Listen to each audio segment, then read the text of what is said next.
Hey people, this is BIGBMH's take on Superman Part 4. Now that I'm finally finished with the what not to do section, I'm able to start talking about what I want to see in the movie. I'm not sure how many people I have on my side with this one, but I feel very strongly that they should tell the origin of Superman in the next movie.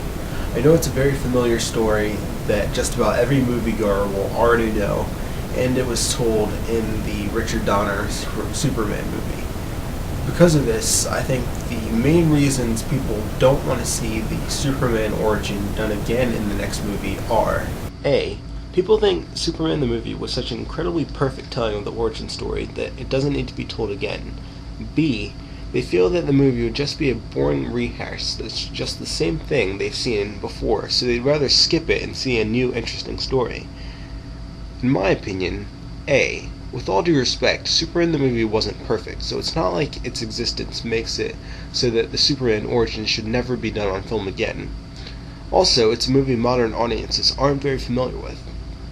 B. While it would be similar to what has been done before, it's very possible to do a Superman origin movie that's not just a rehash.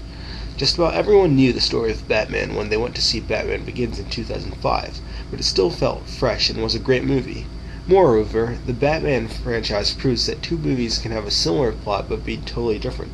Batman took on the Joker in Batman back in 1989, and did so again in The Dark Knight in 2008, 19 years later.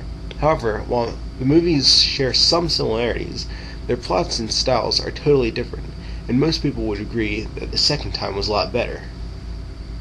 Superman's origin was told on film in Superman the movie back in 1978.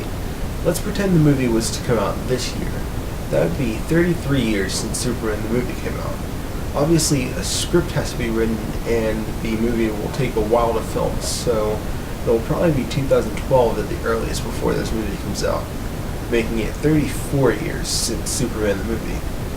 If a Batman film can use a similar plot after 19 years, a Superman movie can definitely use a similar plot after 34 years.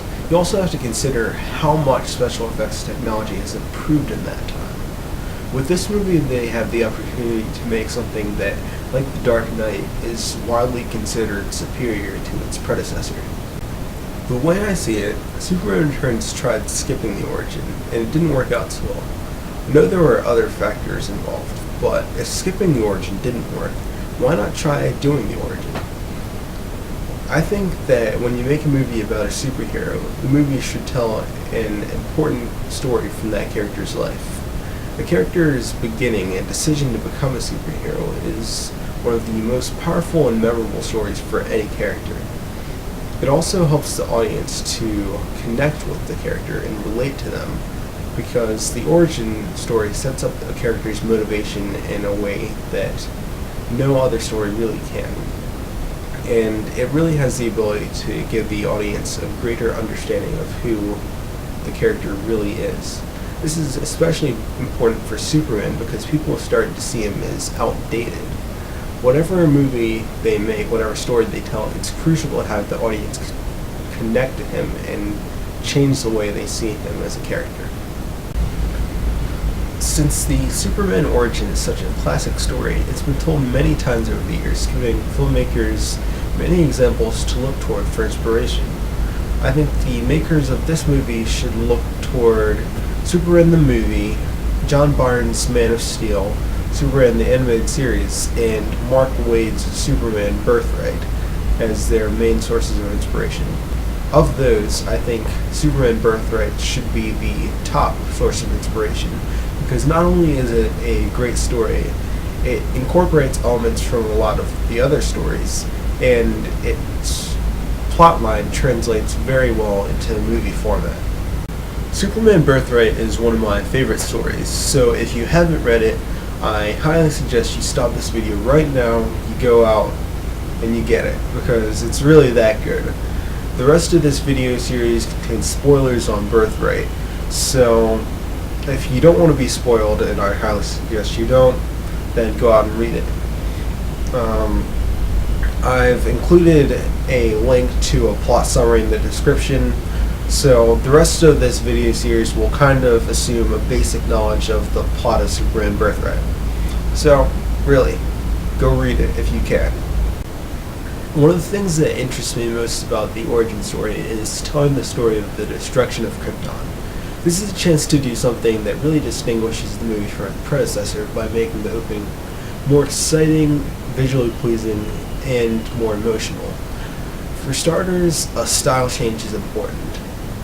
The crystal technology should definitely be done away with. It worked well in the older movies, but I think a more futuristic design is more suitable to the new movie. Superman the Animated Series and Birthright both had pretty cool designs for Krypton. They could also take a little bit of inspiration from the planet Coruscant in Star Wars. Everyone knows the basic plot of Jor-el sending his son away as the planet Krypton explodes. As long as that's done, there's a lot of room for creativity in the events surrounding the destruction of Krypton. Superman the movie set up the plot of Zod, Ursa, and Nan being trapped in the Phantom Zone and shot off into space as the planet was before the planet explodes. That was a great story, but since that has already been done, they should probably try something different. Superman the Animated Series had the brilliant idea of making Brainiac Kryptonian artificial intelligence and tying him into the fate of Krypton. Introducing Brainiac and tying him into the origin sets up for a sequel, and it makes him more interesting for an audience who might not be as familiar with the character. Here's an excerpt from the plot synopsis of the opening movie of Superman the Animated Series. The Kryptonian scientist jor-el is collecting data from an ice field on the planet Krypton. After obtaining the samples he needs and analyzing the data, he discovers that building pressure from Krypton's core will eventually destroy Krypton.